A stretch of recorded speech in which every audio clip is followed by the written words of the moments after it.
Let's begin with the fifth best rotation in the Arizona Diamondbacks. The signing of Corbin Burnes gives them two aces along with Zach Gallen. I disagree with some others that Burnes is slowing down. He has had consistent ERAs in the last 5 years, with his worst being 3.39 in 2023. The strikeouts have dipped, but I don't think it's a cause for concern as he's getting soft contact early in counts, which allow him to go deeper in games. Gallen now slides to the 2 spot after going 14-6 last year with a 3.65 ERA, making him one of the better 2s in baseball. Merrill Kelly was promising in 2024, even though a shoulder injury sidelined him from April to August. He's currently working on a slider in spring training, looking to be even better in 2025. The rotation rounds out with Eduardo Rodriguez and Brandon Pfaadt. Rodriguez is only a few years removed from some great seasons with Boston, but as late as 2023, he had a very respectable ERA of 3.3. Last year did involve some injuries for him, so there's potential that he gets back to 2023 form. Pfaadt was all you can reasonably ask for out of a fifth starter last year, as he made all 32 starts, ate up innings with 181, and was 11-10. As of filming, the Diamondbacks do still have Jordan Montgomery, which is penciled in as their sixth starter if someone should go down. Of course, he did have a bad year last year, but it's nice to have somebody with that much upside to be your depth piece, albeit a costly one. At number 4, I have the Braves. This might be disputed by some of you, so please let me know your opinions in the comments below. I have them this high with the mindset that Spencer Strider will be back sooner rather than later, and that when he does come back, he will be at least 90% of his dominant self. He was 20-5 in 2023 and 11-5 in 2022, and in both years he had a K rate above 13 per 9. Pair that at the top of the rotation with reigning Cy Young winner Chris Sale, and it's the best 1-2 in baseball. I expect Sale to drop off a bit from last year since it's hard to repeat that greatness, but even if he is a 15-game winner with a 3 ERA, this is still the best 1-2 combo in my opinion. That pushes Ronaldo Lopez down to the 3, and even though he was only 8-5 last year, he did have a 1.99 ERA. There are some durability issues that popped up at the end of the year with him, missing some starts with some forearm strains, so that's a bit concerning and something we'll have to keep an eye on.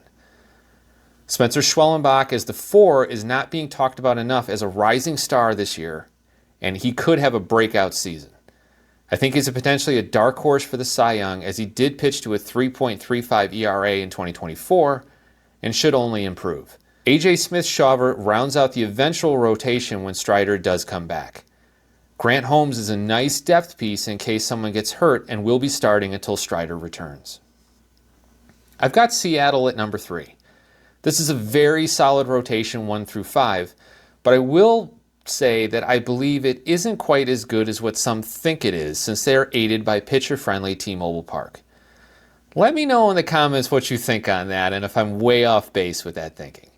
I'm not trying to say they aren't great, as I have them 3rd in the league, but some out there believe they are the best, and if you're one of them, again, let me know why.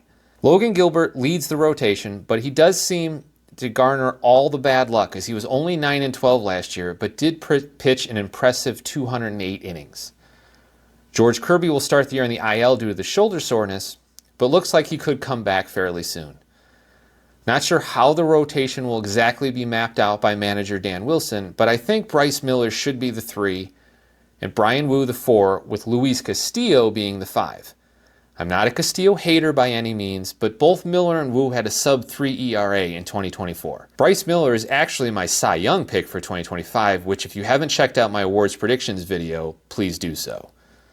Wu, like Miller, is entering his prime pitching years and is only going to get better. I've got the Phillies as the second best rotation, but I was very torn between putting them as 1 or 2. At this point, I don't have to hide that the Dodgers are the number 1. This was so close to me between these two teams that my deciding factor was how many starts Ohtani will make for the Dodgers. I figured, right or wrong, he will make more than 16 starts, meaning he starts more than half the year, so that tipped the scales to the Dodgers. Let me know your opinions in the comments on the Phillies versus Dodgers rotation battle. The Phillies do have 5 guys that could be SP1s on a lot of teams. Zach Wheeler is an ace's ace, where you can count on him to have a sub-3 ERA and pitch 200 innings, as he has only missed a handful of starts in the last 5 years. I expect nothing short of another Cy Young caliber year from him. It looks like Christopher Sanchez will be slated in the 2 spot after a 3.32 ERA last season. While being super talented, he is the one in the rotation that worries me, as he is only a .500 pitcher over his short career and has only gone over 100 innings once, which of course was last year. Aaron Nola is the 3 and has been extremely durable, as he has not missed a start in 4 years. He was great last season, going 14-8 with a 3.57 ERA. Ranger Suarez is a 4, but he's currently dealing with some back issues. He had a tale of 2 seasons last year, going 10-2 with a 1.83 ERA in his first 16 starts, and then dropping off considerably to a 2-6 record with a 6.54 ERA in his last 11 starts. Which Ranger Suarez will show up in 2025 is what ultimately could decide how far the Phillies go this year, especially considering the difficult NL East. Jesus Luzardo rounds out the rotation, coming in the trade with the Marlins. His back looks to be fully healed and will be ready to start the season. He has had up and down years in his career, though, so we will have to see how he fares in Philly. Obviously, his health is the main concern, as he's only made more than 18 starts in a season twice. So that leaves the Dodgers with the best rotation in baseball. Adding Blake Snell, Roki Sasaki, and from a pitching perspective, Shohei Ohtani, to the existing brilliance that is Yamamoto and Glasnow, and what is there not to like?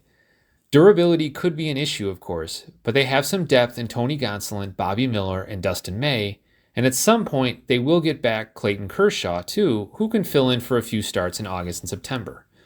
The Dodgers are not only exceptional in their starting 5, but have multiple arms waiting in the wings if something should happen. I have said in my awards predictions video that I believe Yamamoto will have a Cy Young caliber year. I believe 2025 will be his true breakout where he wins 20 games. Blake Snell should benefit from a full spring training this year, unlike last year, so there's no reason not to expect him at the top of his game. Sasaki may have some growing pains, but the splitter is off the charts deadly and will make plenty of hitters look foolish this year. Thanks for watching. Please check out my best lineups video and also my hot takes for the 2025 season. Please smash that like button and subscribe, as I'll see you next time with a video previewing the best series of the opening weekend.